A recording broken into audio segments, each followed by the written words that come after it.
আমি তোমাদের সুদীপ্ত স্যার বলছি। মূলত আমি এই ভিডিওটা করছি যারা 2022-এর টেট উত্তীর্ণ তাদের জন্য।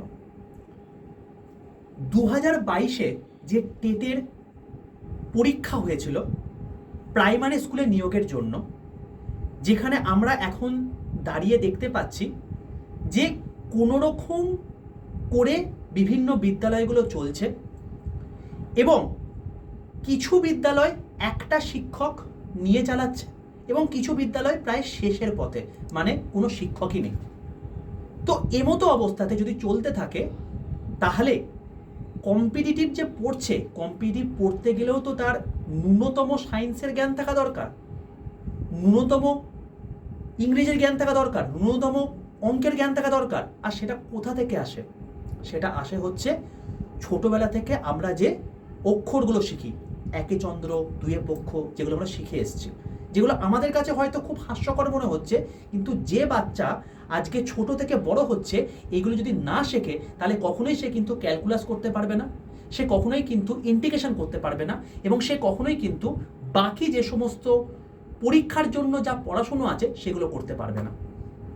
আমার নিজের আন্তরিকভাবে খুব খারাপ লাগছে যে আজকে এই সমস্ত সরকারি স্কুলগুলো পুরোপুরি বন্ধ রয়েছে। আমি করজোড়ে রিকোয়েস্ট করব পর্ষদ সভাপতিকে এবং মুখ্যমন্ত্রীকে যাতে এই জায়গাটা আপনারা দেখেন, কারণ শিক্ষা আমাদের অধিকার, এটা আমাদের মৌলিক অধিকারের মধ্যে পড়ে। আপনারা যদি এই জিনিসটাই কেড়ে নেন তাহলে ছাত্ররা যারা ছোট থেকে বড় হয়েছে তারা কোথা থেকে শিক্ষা অর্জন করবে, এটা আপনারা একটু ভেবে দেখুন।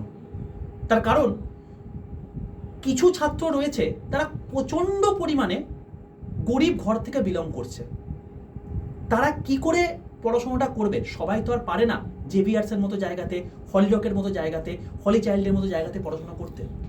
কারণ ইংরাজি মিডিয়ামগুলোতে না প্রচুর পরিমাণ এক্সট্রা অ্যামাউন্ট লাগে, যেটা সবার পক্ষে ব্যয় করা সম্ভব হয়ে ওঠে না।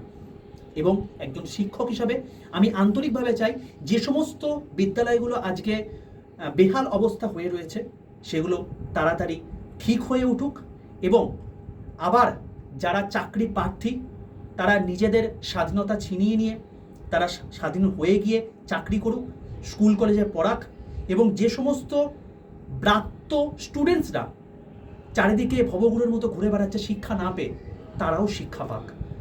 আমি এই জায়গাটা পর্ষদ সভাপতিকে করজোড়ে রিকোয়েস্ট করব যাতে দেখে আপনারা ব্যবস্থা নেন। কারণ 2022-এর টেট হয়েছিল 11ই সেপ্টেম্বরে, আজকে 2025, 11ই সেপ্টেম্বর আর কিছুদিনের মধ্যে হতে চলেছে, পাক্কা 3 বছর। একটু ব্যাপারটা দেখুন।